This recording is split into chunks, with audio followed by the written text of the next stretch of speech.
So Paige, you're up. Okay, so you'd said, I recently reconfigured my business model and can use help brainstorming ways to attract more clients while making sure they funnel through my model. I don't understand. Can you explain? Sure, making sure the funnels connect through the model. Ah, I So see. like so that the pink spoons are attracting people who a subset of them would be interested in the cones and a subset would be interested in the next and the next and the next. Because I feel Okay. like there might be a disconnect. Okay, well, walk us through. Sure. So initially I had my business model set up. I'm an editor, a literary editor. And initially I had my business set up where the editorial services were the cones. Um, But I'm realizing I did this big conference and I was like, this is going to be huge for my career and like really launching things.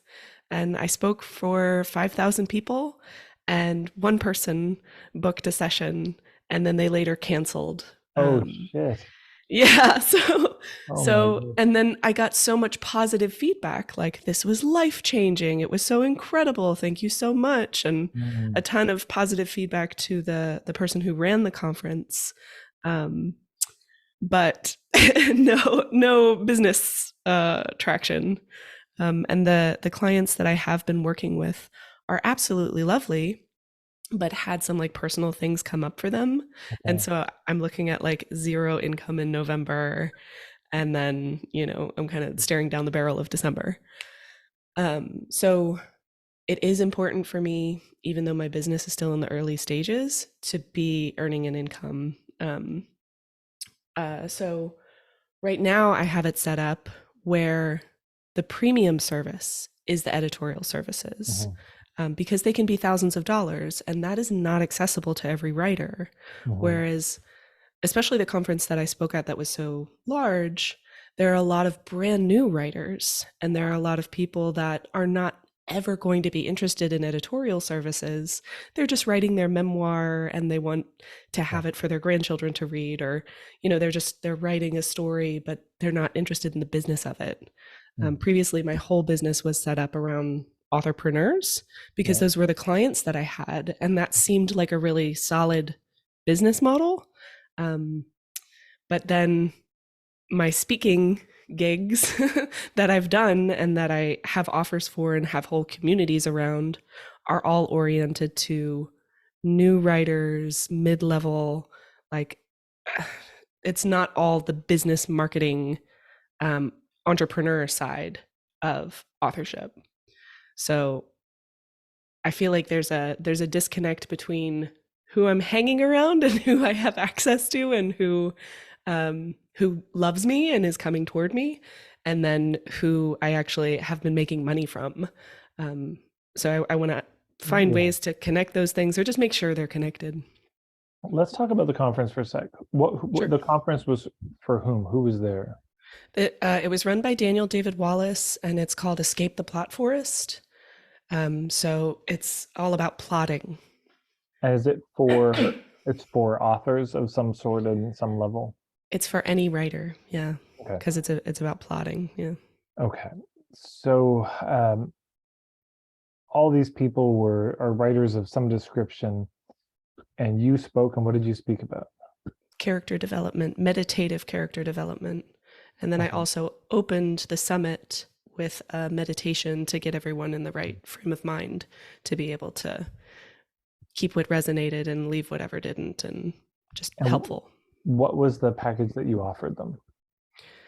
I offered So in my talk, I described the process of the meditative character development, basically like working through your own trauma so that you can write meaningful fiction.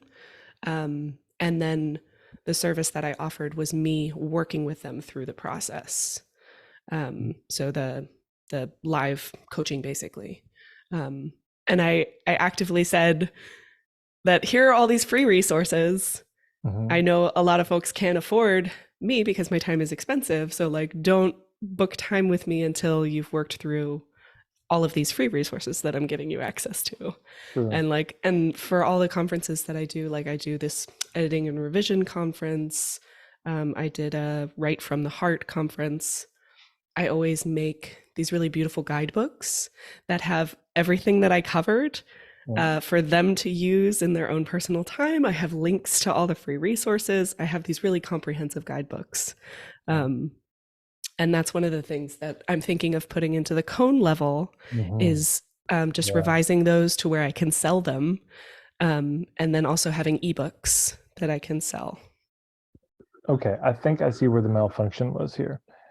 Um, so if you're ever speaking, so you offered them, how much was it to do the one-on-one work with you walking? $100 an hour. Okay. Right. So if you're standing on stage, don't sell anything that costs money. This is the first thing, just free stuff. But free stuff that would get them on an email list, probably with some autoresponders. Mm-hmm. So it could be something like, look, so this is the process. I've got a free DIY course that will walk you through this, plus introduce you to some other ideas. And, uh, and in that, maybe there's a kind of, they get the overview of your work where you're like, look, if you're an author, here's the 3 things you need to focus on, this, and this. Mm-hmm. And, within this one, there's 7 things. One of those things is character development, which is what we're going to focus on, but you give them the landscape. Yeah. Yeah. And then they get walked through it. But then there's an autoresponder series of some sort where it's like, Yeah. hey, here, thanks for signing up. Here's the thing. And then maybe a week or 2 later, hey, how did it go? How's it going? Any feedback? Because did you get the emails of these 5,000 people? I did get quite a few, but not a ton. Yeah. So Not even as much as when I was hosting meditations. So yeah, Um, so yeah. this is key. That's the offer when we're speaking in front of a group of people. The offer is just at least make sure that offer is there too.